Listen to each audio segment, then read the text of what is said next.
இருக்கீங்க? நான் காரணமா தான். நீ வரைக்கும் வாங்க. நான் வரல, நீ போ. ஏண்டா வண்டி ஓட்டும் போது 4 சக்கரத்திலையும் எலுமிச்சை மரத்தை வச்சு ஏத்து. ஏன் எம்எல்ஏ ஏத்துற? இப்படியே போ, உன்னை ஆஸ்பத்திரியில வந்து பாக்குறேன். விட்டுடுங்க, பாவம் பழைச்சு போட்டு. யோ, என் தங்கச்சிக்காக உன்னை விடுறேன். இல்லனா இப்படி ஏத்துவியா? பட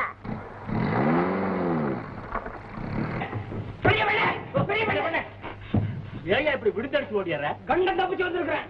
காரை ஓட்டான், அதுவும் சவுந்தராவை பக்கத்துல வச்சுக்கிட்டு காரே கண்ணுக்கு தெரியல. ஏய்யா புழுதி கிளப்புறான், 10 இவன் வேற பாய கிளப்புறான். இந்த பாருங்க, மொத்தத்துல உங்க டிரைவர் தெரியல. அது என் மகையா, அதனால தான் சொல்றேன் அவன் சரியில்லைன்னு. 10 வருஷமா நீங்களும் பஞ்சாயத்து போர்டு பிரசிடண்ட் ஆகுது என்ன பிரயோஜனம்? நம்ம சொந்த கார் வாங்கியாச்சு, அது ஒழுங்கா போறதுக்காவது ஒரு புது ரோடு பணம் வேணா?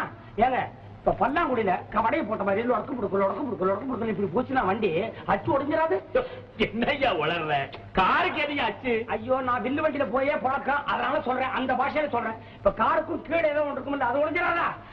பண்ண நீங்க பஞ்சாயத்து போர்டு பிரசிடண்டா இருக்கும் போதே ரோட்டை போடுற மாதிரி போட்டு, கல்ல அடிக்கிற மாதிரி அடிச்சு, தார ஊத்துற மாதிரி ஊத்தி கொஞ்சம் இத்கிஞ்சது.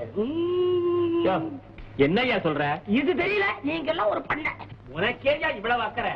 அடுத்த எலெக்ஷன் வந்துருச்சே. பண்ண இந்த வருஷம் எலெக்ஷன்ல நான் நிக்கணுமான்னு யோசிக்கிறேன்.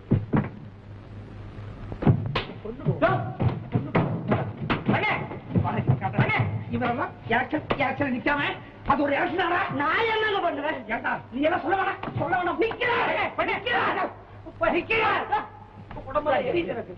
தெரியுமா, அந்த வருஷம் என் பொண்ணுக்கு கல்யாணம் வந்துரும் போது. அந்த வேலையில நாம கவனிக்க வேண்டாமா? கல்யாணம் அப்புறம் உமக்கு என்ன வேலை? ஏட்டாடே 10 வருஷமா இவர் உட்கார்ந்த இடத்துல இன்னொருத்த வந்து உட்கார்றது முடியுமா? முடியல. உட்காரியா? முடியல. என்ன பண்ண? இந்த தடவை நீர் நில்லுமே, நானே உங்க ஜெயிக்க வைக்கிறேன். நானா பெரிய பண்ண? என்ன விளையாடுறீரா? உமக்காக தட்டியெல்லாம் ஏற்பாடு பண்ணி உம படத்தை கண்ணாபுரம் எழுதி சொல்லி இருக்கிறேன்.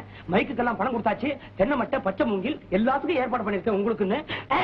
தப்பா நினைக்காதீங்க. குட்டை போடுறதுக்கு உங்க சீட்ல, நீங்க உட்கார்ந்த சீட்ல நான் உட்கார்றதா மாட்டேன். சுடு. இது என்ன நமக்கு புதுசா? வழக்கமா நம்ம பண்ணல. ஊரை கூட்டுங்க, கூட்டி வந்து ஜனங்க மத்தியில நீங்க நிக்கிற அப்படின்னு ஒரு வார்த்தை சொல்லுங்க. ஒரு சம்பிரதாயத்துக்கு. மத்த விஷயத்துல நான் பாத்துக்கிறேன். ஒரு 25 ரூபா பணம் டெபாசிட்டுக்கு தாங்க. இருக்காதே? அண்ணிட்டு இருக்கா? வாங்கிக்கிறேன். நீரடா காரை பத்திட்டு கையை நட்டிட்டு பாட போறியா? கொட்டுடு உன்னை. அவர் நிக்கல, உன்னை கொட்டுடுவேன். அண்ணே அண்ணே, ஐயா என்னால அடி வாங்க முடியாது. நீங்க நின்னுருங்க, நீங்க நிக்கிறீங்க.